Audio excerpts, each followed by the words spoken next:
冒頭2点申し上げます。本日の閣議で、令和4年版過労死等防止対策白書が決定をされました。本白書は過労死等防止対策推進法に基づき、毎年国会に報告をしております。今回で7回目であります。今回の白書では、過労死等の現状のほか、労働時間と睡眠時間の関係、新型コロナウイルス感染症やテレワークの影響に関する調査、分析等について報告をしております。政府としては引き続き過労死をゼロにし、健康で充実して働き続けることのできる社会を実現するという使命感を持って、過労死等の防止のための対策に全力を挙げて取り組んでまいります。2点目でありますが、昨日、厚生科学審議会予防接種ワクチン分科会において、新型コロナワクチンの接種間隔について 5ヶ月以上から3ヶ月以上とすることが了承されました。これは3ヶ月以上の接種間隔での臨床データに加え、すでに2から3ヶ月以上の接種間隔で接種を行っている欧米でのこれまでの使用実績において、安全性に関する特段の懸念が報告されていないといった薬事食品衛生審議会での議論の結果を踏まえたものであります。これにより9月までに従来型ワクチンによる接種を受けた高齢者をはじめとする方々も、年内にオミクロン株対応ワクチンの接種を受けていただきます。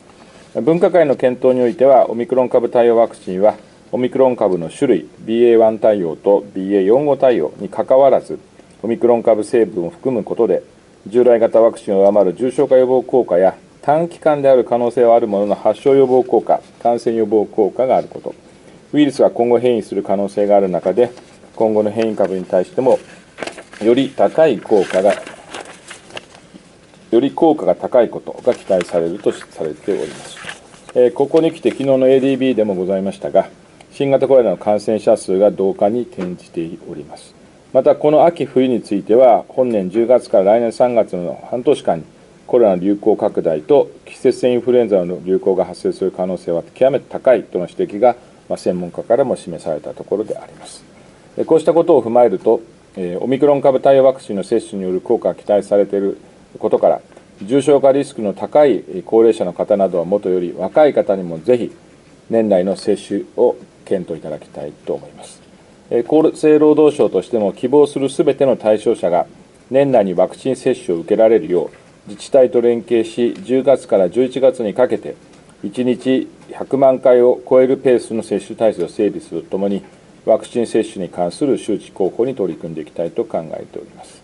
現状、BA.4.5 のワクチンも接種が開始をされたところでありますけれども、1日の接種回数、VRS ベースですから、若干この後報告が乗ってくる部分はあろうかと思いますが、1日おおむね20万回前後から30万回という状況であります。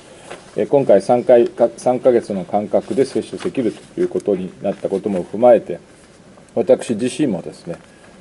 さまざまな団体等に対して通じて、より接種に対する検討いただきたいということを強く働きかけていきたいと考えております。私の方からは以上です。